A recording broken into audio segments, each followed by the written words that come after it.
Hello world, this is Bible Time Kapsule, I'm Citizen. Today's readings for September 29th, 2013. We are in chapter 31 of Numbers. Let's begin then. Chapter 31. Extermination of the Madianites.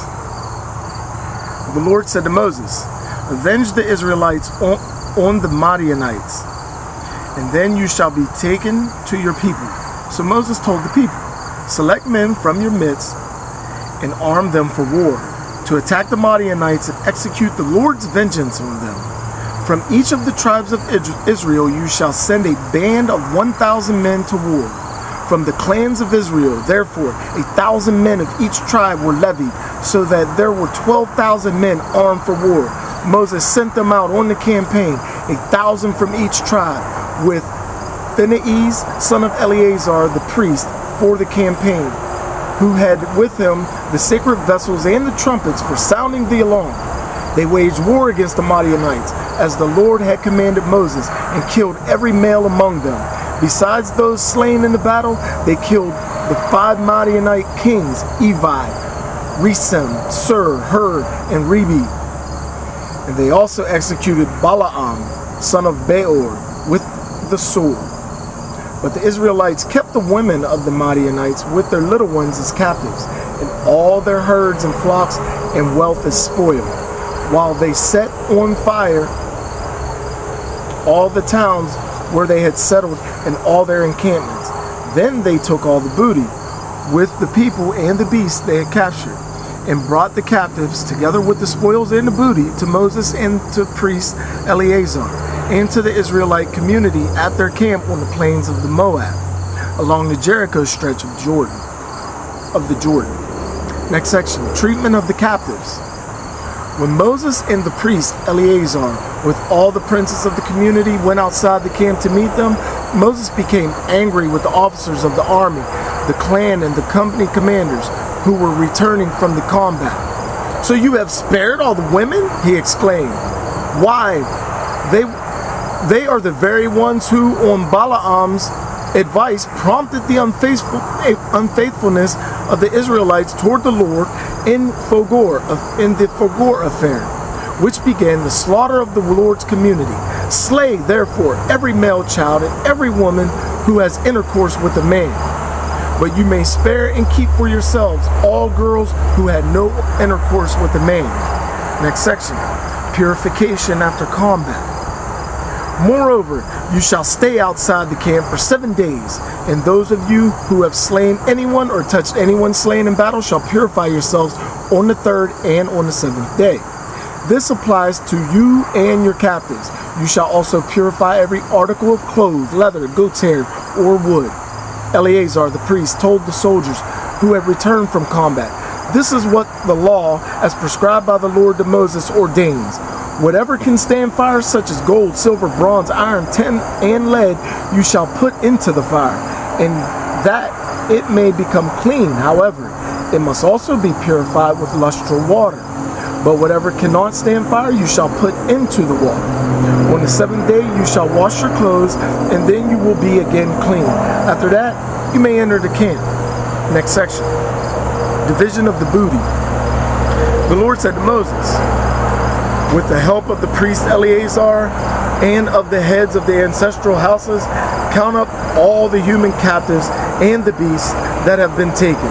Then divide them evenly, giving half to those who took active part in the war by going out to combat, and half to the rest of the community. You shall levy a tax for the Lord on the warriors who went out to combat. 1 out of every 500 persons, oxen, asses, and sheep, in their half of the spoil you shall turn over to the Lord. From the Israelites' half you shall take 1 out of every 50 persons, and the same from the different beasts, oxen, asses, and sheep, and give them to the Levites, who have charge of the Lord's dwelling." So Moses and the priest Eleazar did this, as the Lord had commanded Moses. Next section, amount of booty. This booty, what was left of the loot which the soldiers had taken, amounted to 675,000 sheep, 72,000 oxen, 61,000 asses, and 32,000 girls who were still virgins. The half that fell to those who had gone out to combat was 337,500 sheep, of which 675 fell as a tax to the Lord, 36,000 oxen, of which 72 fell as a tax to the Lord, 30,500 asses, of which 61 fell as a tax to the Lord, and 16,000 persons, of whom 32 fell as a tax to the Lord. The taxes contributed to the Lord Moses gave to the priest Eleazar, as the Lord had commanded him. The half for the other Israelites, which fell to the community when Moses had taken it from the soldiers, was 337,500 sheep, 36,000 oxen, 30,500 asses, and 16,000 persons. From this Israelite share, Moses, as the Lord had ordered, took one out of every 50, both of persons and of beasts, and gave them to the Levites who had charge of the Lord's dwelling. Next section. Gifts of the officers.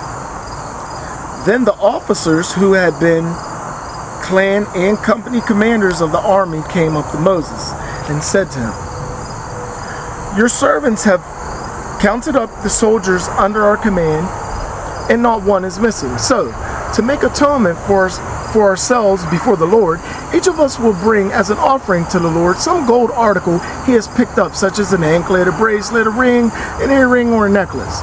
Moses and the priest Eleazar accepted this gold from them, all of it well-wrought articles. The gold that they gave as a contribution to the Lord amounted in all to 16,750 shekels. This was from the clan and company commanders. What the common soldiers had looted, each one kept for himself.